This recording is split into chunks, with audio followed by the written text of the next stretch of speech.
In last lecture, we study about the chemical equations and how we have to write the chemical equation. In today's lecture, we will see the next point, that is the balancing a chemical equation and how we balance by step. The syllabus on page number 33, that is the try this and do you know, it is deleted from the syllabus, so we don't take it. Now see our next point, that is the balancing of a chemical equation. You know in the last lecture how we have to write the chemical equation. Today we will learn how we have to balance the equation. Before that, how what is mean by the balanced equation? This is the basic concept of this. Now see the equation number 9 on page number 33, that is the silver nitrate in aqueous form is reacted with sodium chloride aqueous form, and products are silver chloride and sodium nitrate. This example or this reaction number 9 is taken as example. Now see table 3.5 is given of details of equation 9. In this table, we see the number of elements and the number of atoms of these elements in reactant and products, that is on left side and right side. We have to note down in this table. It is seen that the number of atoms of the elements in the reactants in this equation is same as the number of atoms of those elements in the products. That means there are 5 elements, that is the silver, nitrogen, oxygen, sodium and chlorine. These 5 elements are there, and number of atoms of these elements on both the sides are same. That means this is already balanced equation. Balanced equation means when the number of atoms on both sides of the equation are same, then that type of equation known as the balanced equation. If the number of atoms of each element is not the same on the two sides of an equation, it is called as unbalanced equation. When the number of atoms of the elements on both sides are not equal, then this equation is called as the unbalanced equation. At this time we have to balance it. In any reaction, the total mass of each of the element in the reactant is same as the total mass of each of the respective element in the products. This we have studied this in the previous standard. Now we have to study how we have to balance the equation. These are the steps in balancing a chemical equation or chemical reaction. A chemical reaction is balanced step by step. A trial and error method used for this purpose. We have to balance the equation by basic steps or by step. This is known as the trial and error method. Consider an example of equation as given in the textbook. See, so one example is given for you. It is written in word form. Sodium hydroxide is treated with sulfuric acid. It forms sodium sulfate and water. This is the reaction or equation in word form. We have to balance it. Now we have to study the basic steps of this equation, how we have to balance them. That is the step 1. In step 1, we have to write the chemical equation from the given word equation. Now we have to write the chemical formula for these compounds, and we have to write the equation again in chemical form, that is the chemical equation. Now sodium hydroxide, for it we write NaOH. For sulfuric acid we have write H2SO4. It forms sodium sulfate, that is the Na2SO4, and water, that is the H2O. In first step we write the given word equation in the form of chemical equation using the chemical formula. Now see the second step. In second step, we have to check whether the equation 10 is balanced or not by comparing the number of atoms of the various elements present on the two sides of the equation. Now in second step, we have to find whether the number of atoms of the given elements are same on both sides of the equation. For this, we have to write the table like 3.5, and here on the left hand side we have to write the elements present in the compounds, and in next two columns we have to write the number of atoms, first in reactant and then in products, and we have to compare them if they are balanced or not. It is seen that number of atoms of all elements on the two sides are not the same. It means that the equation is not balanced. We see that there are 4 elements, that is sodium, oxygen, hydrogen and sulfur.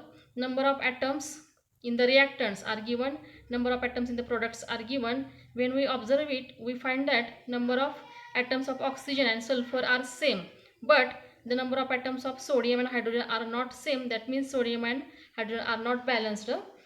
that means the equation is not balanced or unbalanced equation. In step 3 we have to do, it is convenient to start balancing an equation from the compound which contains the maximum number of atoms. Now we have to see the compounds. In which compound there are maximum number of atoms, we have to choose that compound first. Moreover, it is convenient to first consider that element in this compound who has unequal number of atoms on the two sides, and in that compound, the compound which have the more number of atoms, we have to first select it, and then in that compound we have to select the element which is unbalanced on both sides of the equations. Now in this example, sodium sulfate and sulfuric acid, these are the two compounds, but when we calculate the atoms we have calculated the atoms of elements in these compounds, they both are same, so we can choose any compound. Here we have selected the sodium sulfate first, and from sodium sulfate we have to select sodium for balancing the number of atoms in first step. So we have to find now number of atoms of sodium on both sides of the equation. In the initial state, on the reactant side there is 1 atom of sodium, and on the product side there is 2 atoms of sodium. Now for balancing we have to use coefficient 2 for the sodium atom in reactant steps, so the atoms of sodium on both sides become same or balanced. On next page we can see we use 2 as a coefficient for sodium hydroxide, so sodium atoms on both sides of the equation becomes the same or equal. Then we again see the equation is balanced or not. When we balancing a specific atom, at that time another atom, balanced atom, can become unbalanced, we have to it has to balance. We find equation 10 is not balanced as the number of oxygen and hydrogen atoms are unequal on two sides. We can see here number of oxygen atoms are 6 in reactant side and 5 in product side. Number of hydrogen 4 in reactant side and 2 in product side. Therefore we have to balance oxygen and hydrogen also. Therefore apply factor 2 to the product H2O for balancing the equation. First we balance the hydrogen atom because coefficient is smaller, so therefore for balancing the hydrogen we can apply coefficient 2 on the product side to H2O. Therefore the hydrogen atoms on both the sides becomes the equal or same, that is the 4. And then while balancing the hydrogen, oxygen already balanced, or oxygen easily get balanced.